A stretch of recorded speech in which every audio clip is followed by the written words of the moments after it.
లక్ష్యం వాడి స్వార్థమే.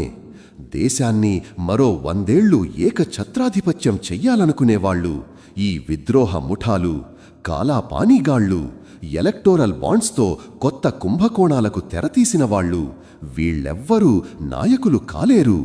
పాత సమాజం తాలూకు ఆ కుల మతాలు అనే అవశేషాల మీద, మూఢ నమ్మకాలపై పునాదులు తీసే విద్యా విహీనులెవ్వరూ నాయకులు కాలేరు. అయినా అది తాత్కాలికం మాత్రమే. అవును, నా దేశానికి ఇప్పుడు నాయకుడు లేడు.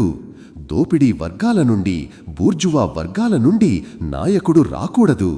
వీళ్ల విద్రోహాలకు బలి అయి విసిగి వేసారిన పీడిత వర్గాల నుండి నాయకుడు రావాలి. అప్పుడే ఈ రోగానికి విముక్తి. రచన తమ్మినేని అక్కిరాజు.